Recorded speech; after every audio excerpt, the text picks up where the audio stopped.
I'm also a director of PFC UK, and I have in the past been a chain of custody auditor for FSC and PFC as well. Who are Soil Association certification? In the UK, we're one of the leading certification bodies. The Soil Association certification is a limited company wholly owned by the Soil Association charity. So although certification is a business, the profits are gift aided back to the charity, and as a whole, as a group, we act as a not-for-profit. The forestry team has been established since 1992, and we now have a global footprint.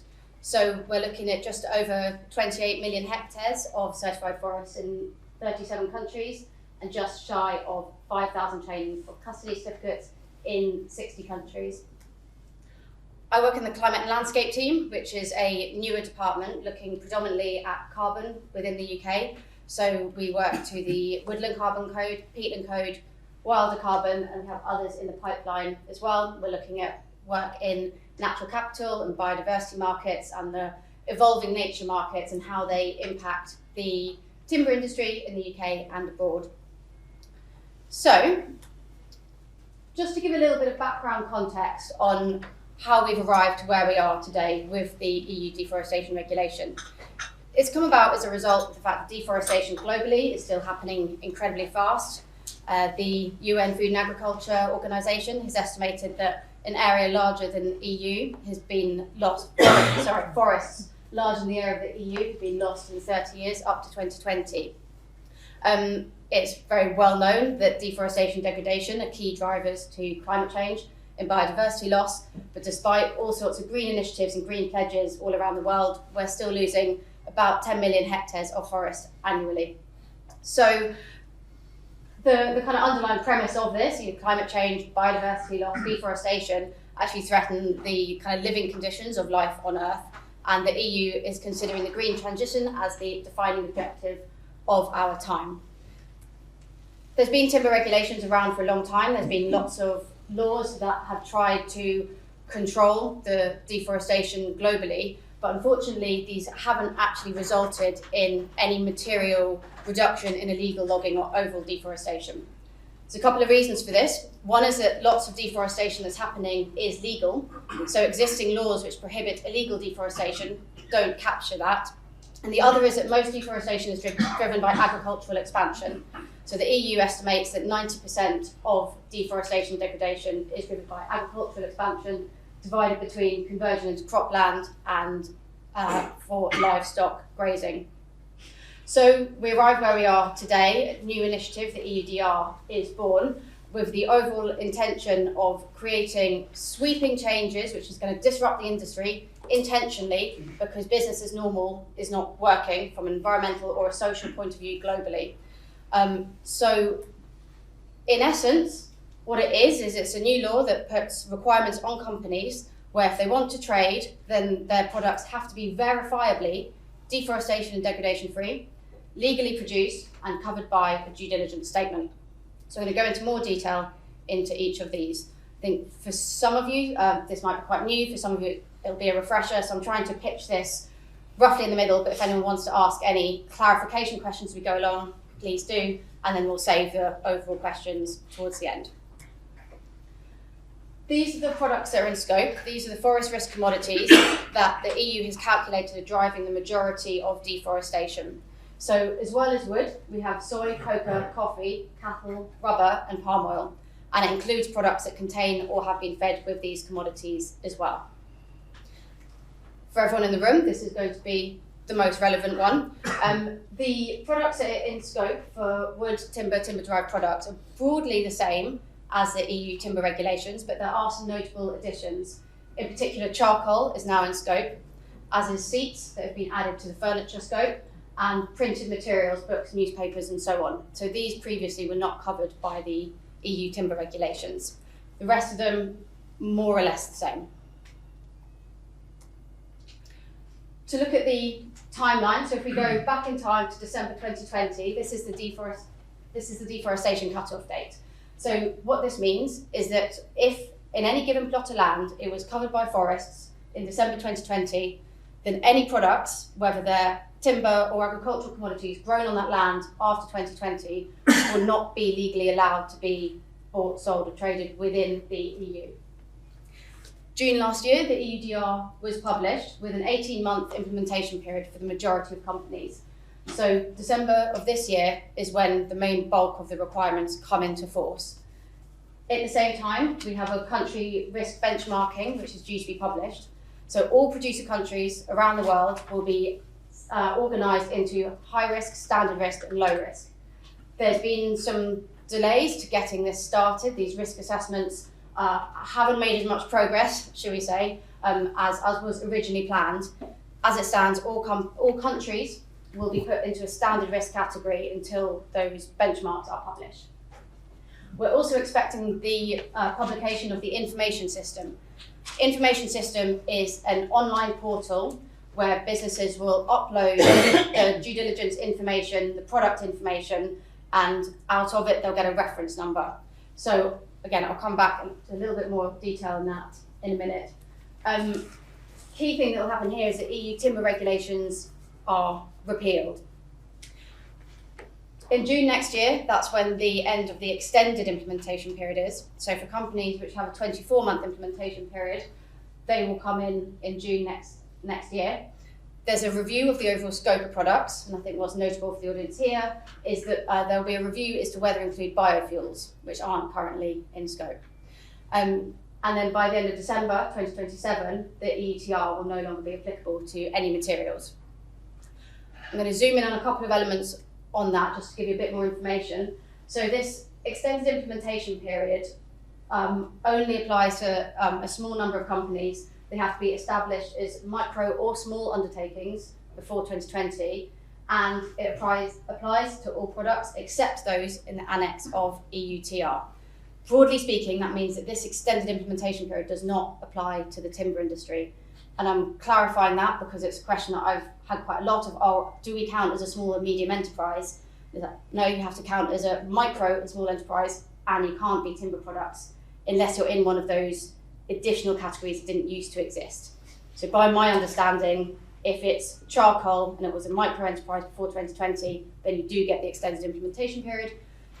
But broadly speaking, I would expect that the standard 18-month is what applies to most cases. Looking at the repealing of the EUDR, so up until December of this year, the EUDR will continue to apply to timber. After December of this year, the EUDR will apply to new products. So for what that means for products already in the system, the EUDR may continue to apply after the end of this year.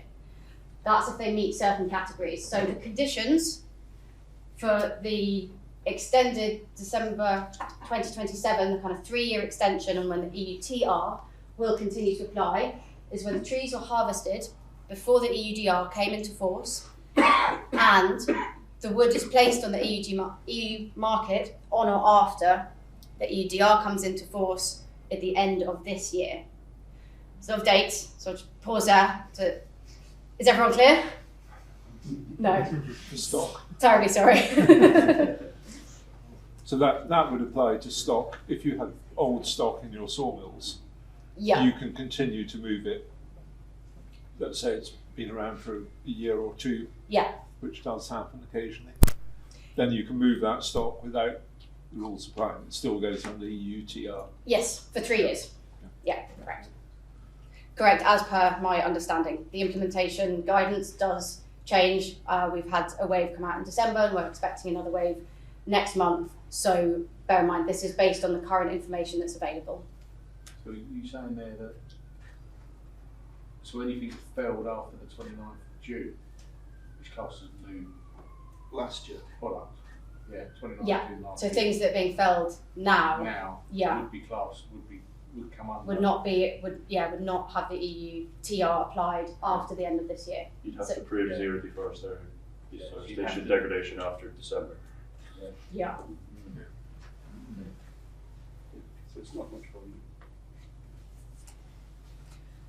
To give you a quick comparison on the timber regulations versus the deforestation regulations, and this is equally substituted with the UK timber regulations. So this is a comparison with either the timber regulations to the deforestation ones.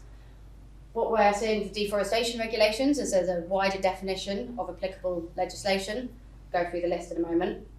We also have exports in scope. This is new, so it means for any organisations exporting out of the EU, I assume that will also apply to companies in Ireland exporting to Northern Ireland or Great Britain, so that there'll be due diligence requirements and reporting requirements for those companies too. There's additional requirements for an independent audit function, should there need to be risk mitigation conducted as a result of your risk assessment. Previous regulations didn't have prescriptive requirements on this. That's now changed. They are quite prescriptive. New definitions of operators and traders. In essence, they've got more complicated. There's many more criteria, or there's many more categories of companies that will now fall into the definition of an operator, which didn't before. Traditionally, we've always considered that the first placer on the market is an operator and everyone else is a trader.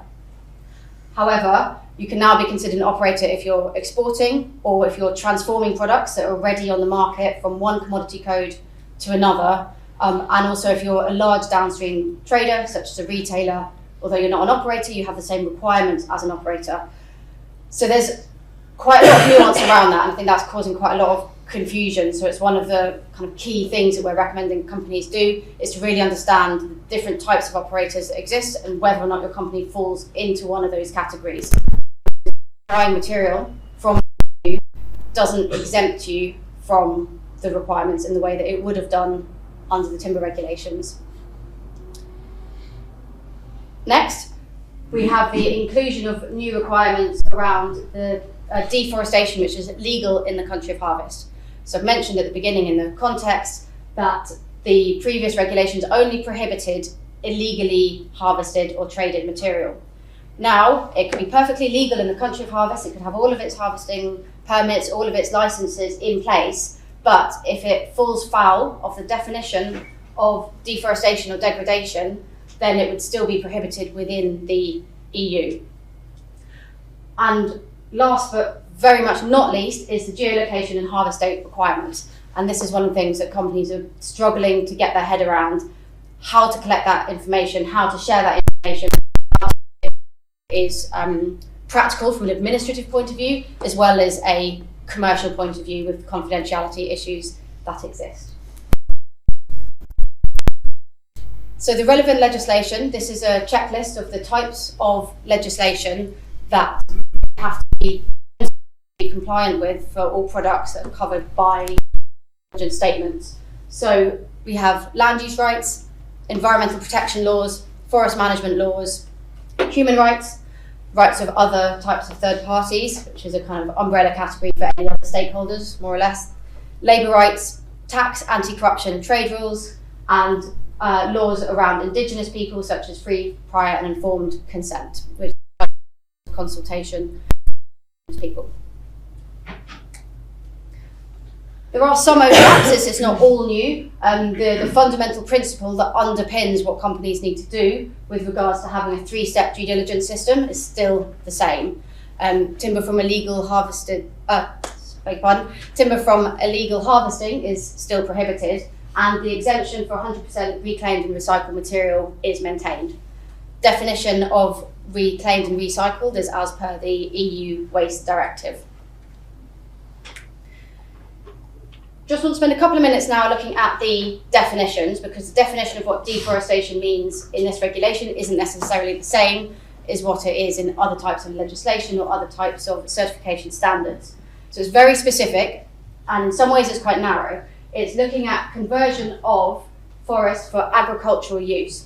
So if forests are being cleared for other types of use, such as ecosystem restoration, peatland restoration, or infrastructure projects, wind farms, railways, urban expansion, that is not covered in scope. As long as that is legally harvested and it has all of its legal requirements in place as per that previous checklist of applicable legislation, then that is permitted. It's very specific just for agricultural use. And then the definition of forest, I think this is the standard UNFAO definition.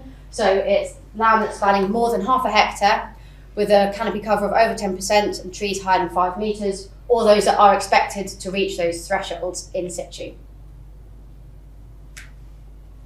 Forest degradation, on the other hand, is a little bit more complex. and it falls into these two broad categories. So we're either having primary forests or naturally regenerating forests into plantation forests or other wooded land, or the other category would be primary forests into planted forests.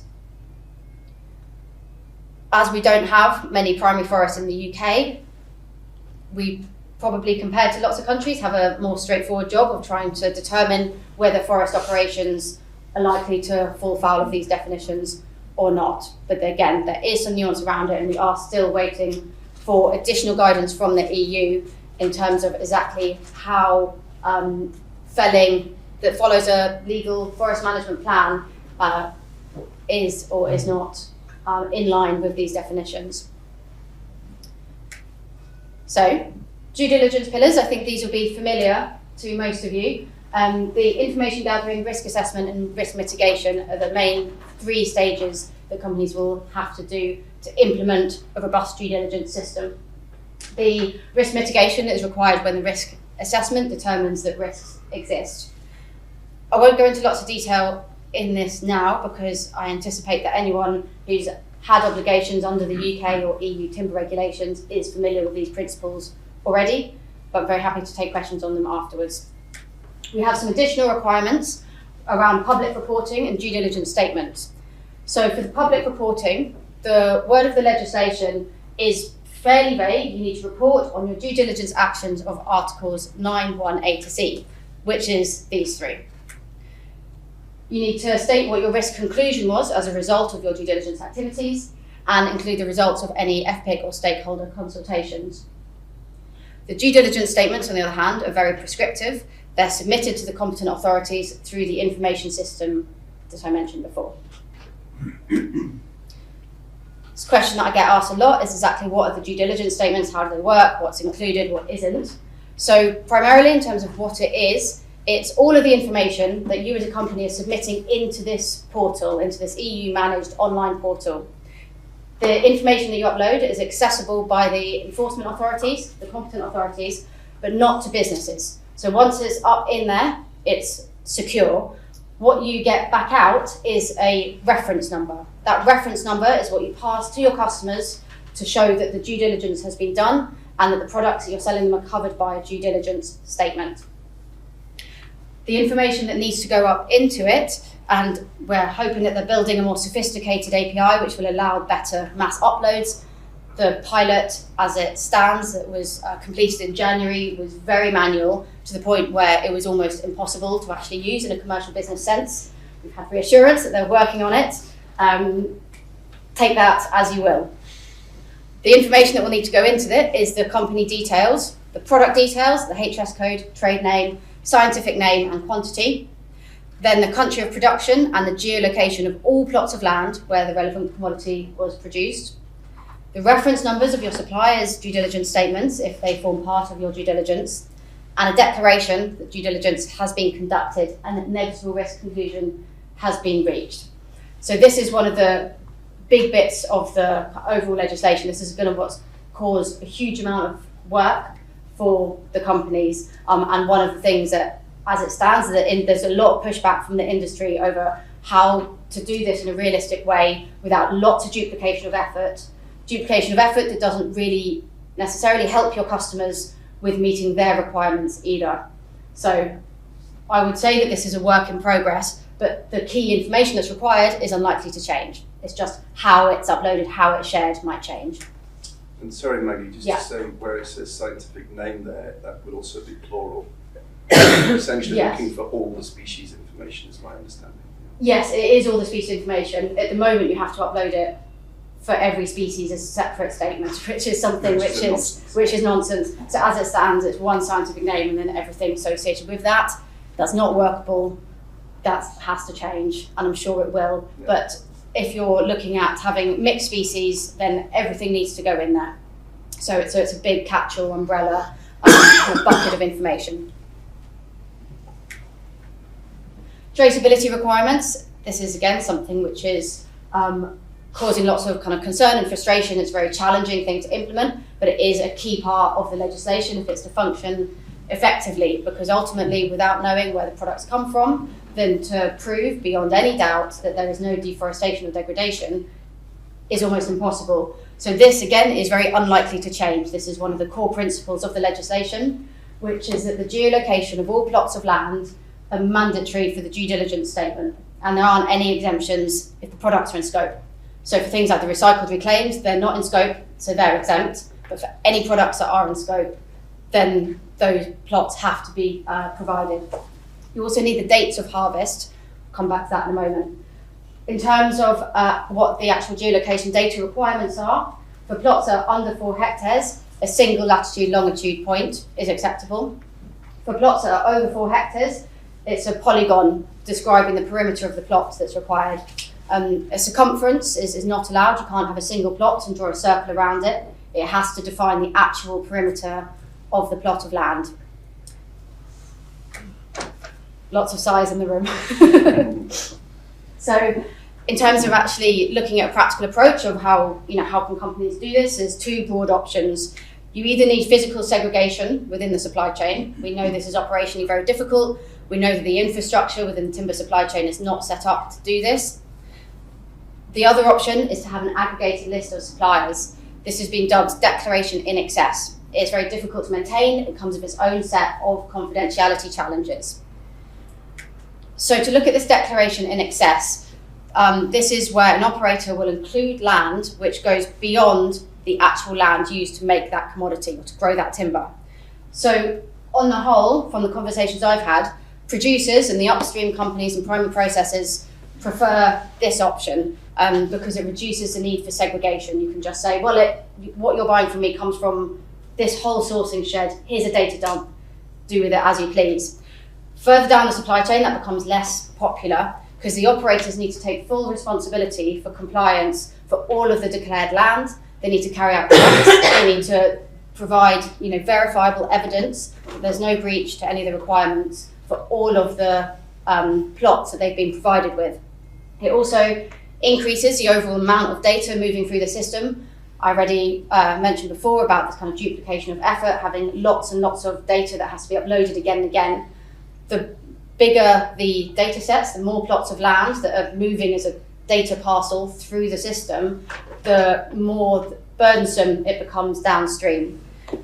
And also from a risk point of view, one non-compliant plot makes the whole set non-compliant. So if just one of these plots is found to be in breach of the requirements, even if there isn't any material from that plot in what you're purchasing, the whole lot becomes non-compliant. So the operators downstream are taking a big risk if this kind of declaration in excess is used. So neither option is great, and it's up to the industry to try and work out what this means. It's up to the industry conveners to try and work out what kind of data standardization can be done, how to have a kind of common understanding of moving this geolocation data through the supply chain in a way which meets the kind of commercially sensitive issues that are being flagged, as well as the practical nature of what file types you use. What format is this data in? How does one data set talk to another? So there's lots of questions that the industry as a whole is going to have to sit around a table and talk about. That'd be my take on the only way forward on this. Don't think companies can solve this on their own. Does each person in the supply chain have to enter that data then? So if you've got one person that's at the primary producing end, he enters your location data. The processor then has to enter exactly the same data. It looks like it, user yeah. has to use. So the first person to enter the data will be the operator. So if it's timber coming from the UK, then it would be the first placer on the European market. If it's timber that's grown in the EU, then as soon as that timber goes on the market, whether it's the forest manager or harvester, whoever it's responsible for making that first sale, they would have to upload it, and then so would the next party in the chain. Just if it's coming from Europe, do they need? Sorry, if it's coming from Europe and it's staying within Europe, Yeah. is that geolocation information still required? Yeah. Yes. So within Europe, that geolocation information is the requirement to maintain regardless of where it's from. There's some simplified due diligence if companies get placed into the low risk country benchmarking category, but the simplified due diligence just have reduced risk assessment and risk mitigation requirements. The information gathering requirements and the reporting requirements are the same. Trees into logs into the market is the first placement on the market. Yeah, that's Yeah. correct. Yeah. And it's fundamentally different inside the EU, which is obviously Ireland. The reference numbers obtained at the beginning of the process when the trees leave the forest. The problem with the UK is it's a third country, so the geolocation has to keep flowing through the system until it reaches the exporter from the UK who is importing into Europe. So in the EU it's there from the beginning, in the UK it's there at the end, which is a real pain. But we can talk about that this afternoon. Was there another question? Yeah, how will this be policed? By me. No, not really. I wouldn't wish it on my worst enemies. It's in each EU member state, there is a designated competent authority. So in the same way that the timber regulations had a competent authority within each country that's responsible for doing checks within their own territories. There's a system whereby the competent authorities all have a kind of common enforcement approach, and the information system, the portal which has all the information, is shared between all the different competent authorities in all different member states. I think that there's still some countries that haven't yet announced who their enforcement organisation is, so it's not necessarily the same organisation that enforces timber regulations. There is requirements specifically in the legislation on the level of checks, and that the level of checks that they need to do is dependent on whether the products are declared as coming from high standard or low risk. So from memory, I think that they have to do checks on 9% of products coming from high risk, 4 or 5 from medium, and 2 from low risk. Does that sound? 1%, thank you. But, sorry, there is a subtle difference, is the EU customs in each country will have a computer link. The plan is that they will link the information sent to the customs computer. So if you send a boat to Rotterdam, the customs officials in the port will not release your consignment until they've received the reference number. So you can't cheat the system, because your stuff will not be allowed in. It's as simple as that. I think that's a really important distinction, especially with regards to the fact that this deadline is coming up very quickly. In the past, with the timber regulations, there's a certain amount of trust. You can buy a product based on a certain amount of faith that the due diligence had been done. You have requirements of due diligence before you place it on the market, but there isn't actually a system which is checking that has been done at the point of sale, at the point that that's released. Now, as it stands, without that due diligence reference number that comes out of the information system as a result of you uploading your due diligence system, you don't have the reference number that you will need to clear customs. So it's a much harder kind of gate, if you like. If you're only selling into the home market, you don't need this then. If you're only within the UK, Yeah. There's a complication around Northern Ireland, but basically yes. If you know beyond any doubt that your products are never going to leave, or say Great Britain for the simplicity, then in theory you won't need it. Most companies, especially at the upstream end of the supply chain, don't know where all of their products are going to go. They can't say for sure that the products won't end up in the EU market. And then you get extra complications when you start thinking about where the co-products go, and if they go into other types of products that have other downstream supply chains, then ultimately these same information requests at some point are likely to come back up the chain towards the primary processors, for example. What's the relevance of a polygon showing where you've harvested to deforestation? The theory is that you would be able to use that against some kind of data set which would be used to determine that there's been no deforestation. So if you want to look at satellite data, for example, see whether or not there was forest cover at the cut-off date of December 2020, and then to be able to monitor against that data set. But if satellite data is good enough for the close-off, why is it not good enough for the start process? Sorry, say it again. If satellite data is good enough on the close-off and say Scotland has not been deforesting, in a state of deforestation, why can they not use a start point satellite data to show where we started from? I don't know if they have said that there is never any deforestation in Scotland. I think each. No, I'm just using that as an example. Oh, sorry. It feels like the whole industry, everybody's going to have to go on like polygon data. I'm buying small roundwood from a supplier who's selling logs into James Jones and then buying co-products. So the same data is going to be going round and round and round. So it's so messy. Yeah. So actually, I think what we need to do is look at this on a national level. And if they can use satellite data to close off where canopy cover and tree cover is, why could they not use that for a start with?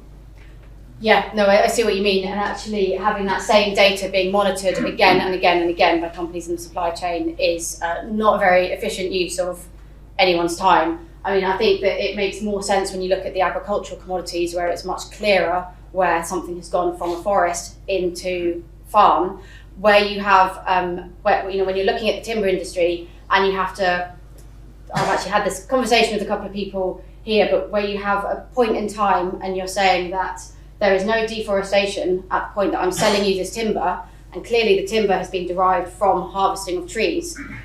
At what point could that be considered deforestation? Does it happen later on when the harvest management plan hasn't been followed, and actually that that land gets converted into agricultural land in 5 years' time?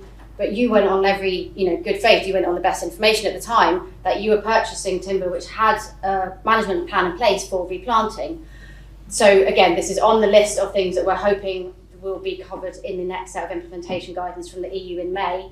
But it's a very real issue. Yes, we have a real issue, I think, that we have a lot of forestry land in the UK, which through the very process of UPCOS and the whole biodiversity move is almost being deforested.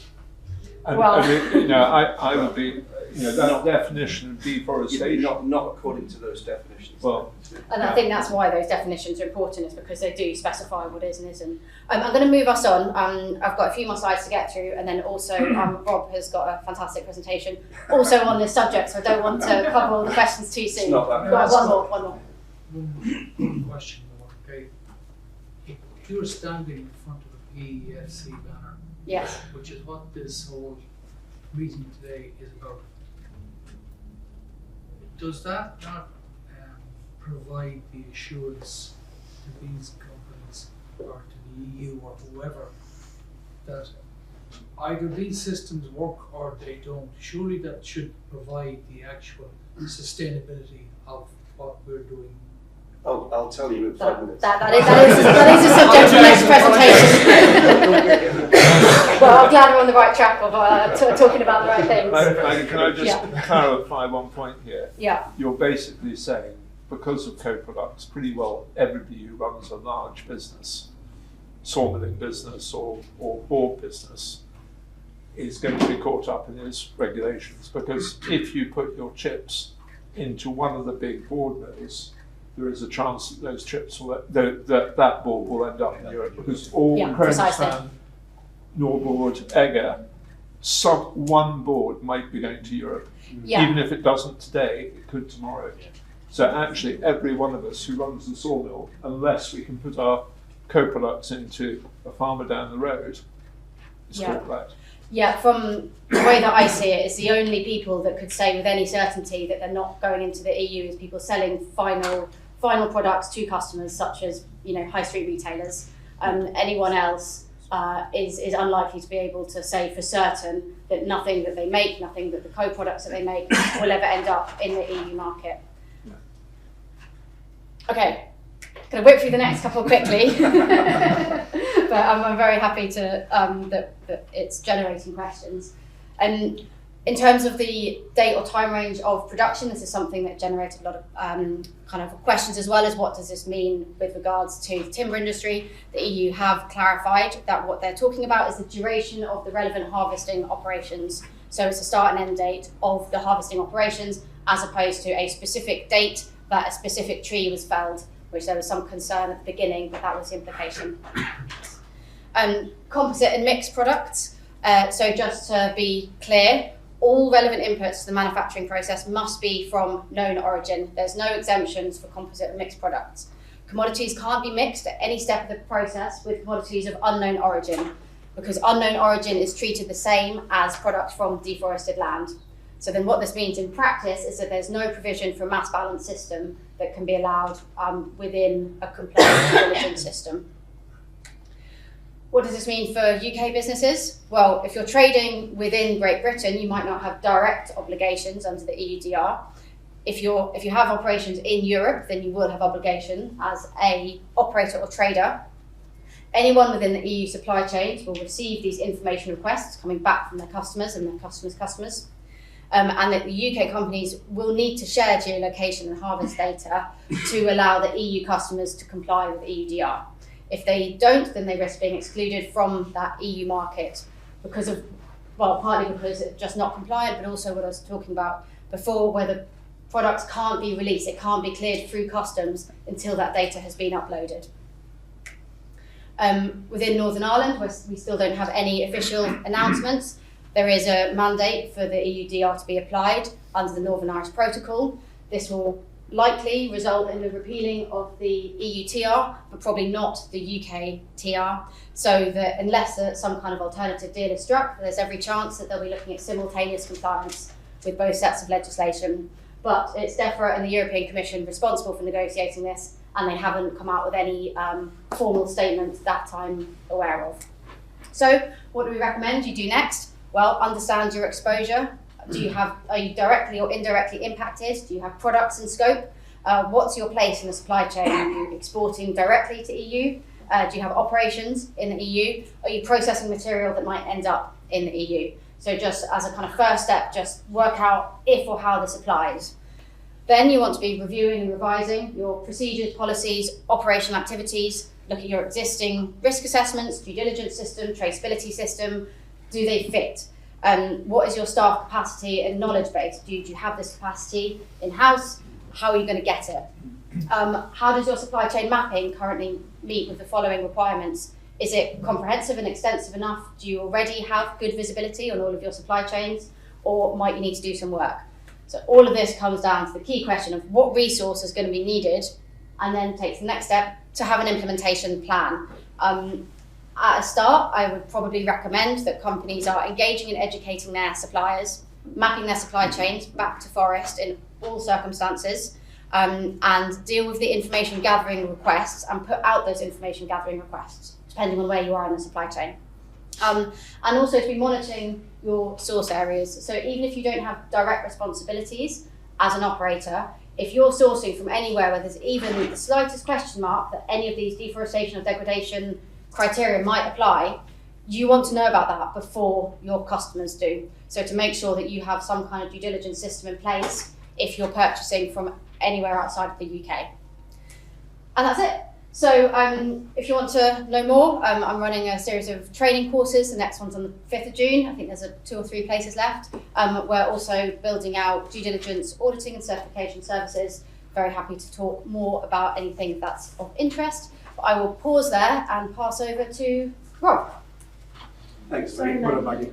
Maggie, can I just make one clarification point here?